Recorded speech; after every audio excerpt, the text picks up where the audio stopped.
the rate of change is explosive, and it's getting faster. It's accelerating. But it's so important to be thinking about the future. How long does it take to change culture? There's a question we've all heard lots of times. And, the answer is it takes some time. The 3 to 5 years is probably the most common answer. Although the answer I like to give is, yeah, it takes a while, but the journey of 1,000 miles begins with a single step. And you can tell whether or not you're moving towards a transformation and a change. But if it takes, 3 years, then really what we need to do is have a pretty clear concept of what's going to be happening in 2026, so we can start to build the capability that it'll take to compete in that.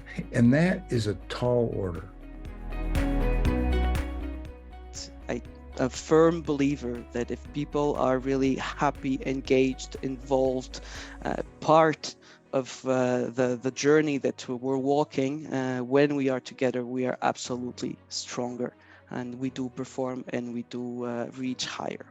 And I can really see the engagement of people coming up and the trust that is being developed in this journey, right? That people start really believing we're doing this for a reason, we're doing this together, and this is not just a tick the box from the management that wants to show off they did some survey and whatever action plan. And so the business results happen because culture, not in spite of it, that we could actually have some prediction and control. We could be the architects of our culture in addition to our strategy. And so the picture you're seeing there is we had a one-page view of our strategy, and then together with intentional work in the different areas of culture, equal better business results. And I think for the first time, you hear something and then you hear it again, but you hear it with deeper understanding. I understood what Peter Drucker said, that culture eats strategy for breakfast, but it wasn't until I was actually in the field doing the work, learning about culture and its dimensions, making it happen, that it really kind of was like, oh, now I understand what he was talking about.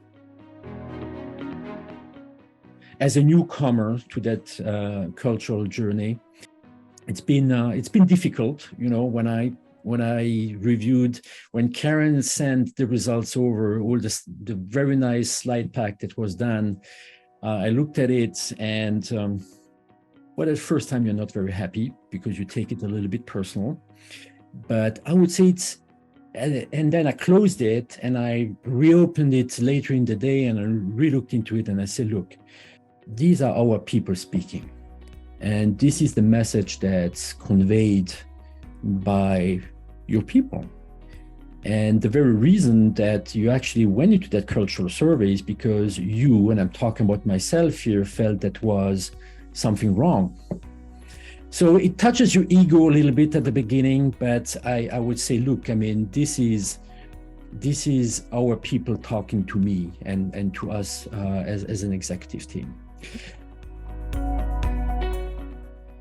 We decided early on that we would demonstrate transparency around the survey findings, which was a really important step in developing trust with the team and supporting shifts in behaviors. Across the organization, this forged a shared understanding of where we were as an organization, and it formed a tangible rallying point. Our message was that culture belongs to everyone, so if we want it to be better, it'll take all of us. We also knew that without improving culture, we had little chance of realizing our vision and strategic objectives, and all of that work, all of our ambition for the future would go nowhere. We also made sure to integrate culture improvement into our annual plans.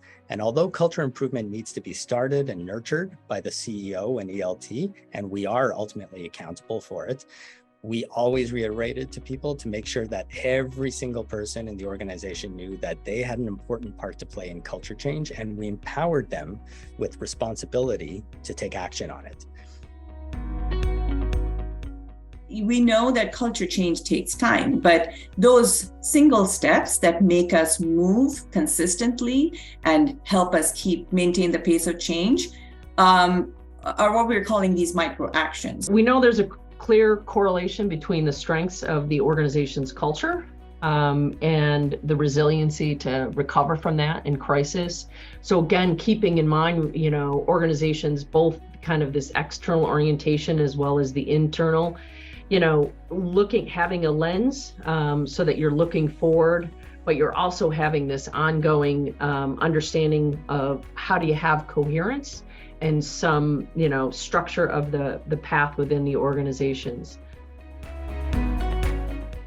It took time to build trust.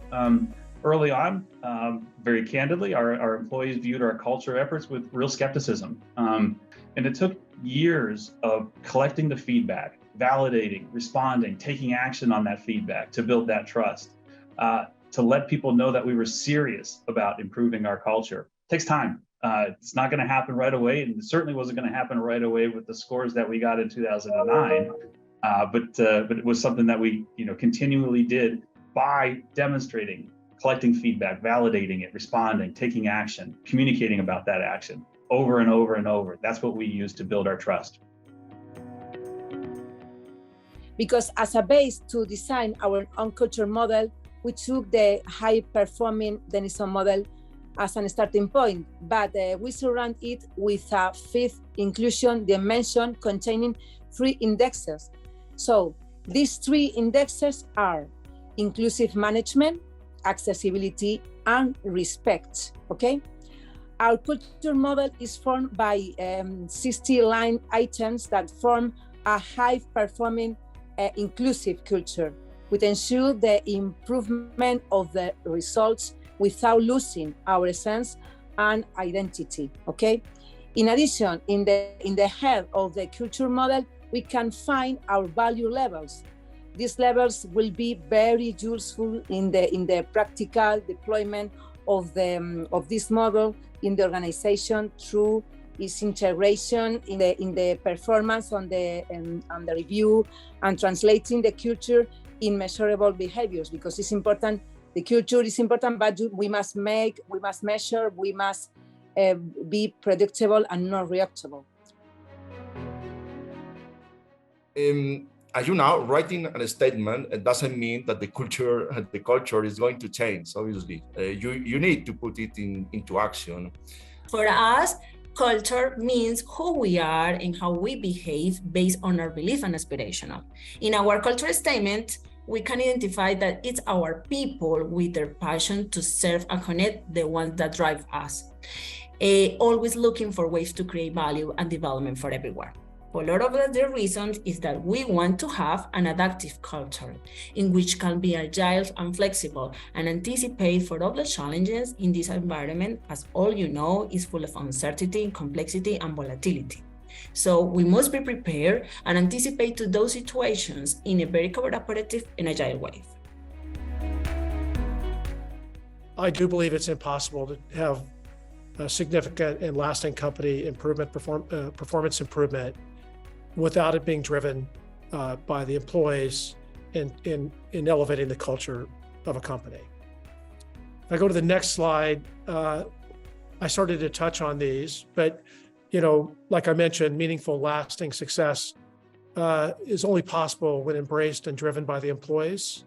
An aligned and motivated workforce is critical to success. It's not easy to achieve all the time, but critical to success.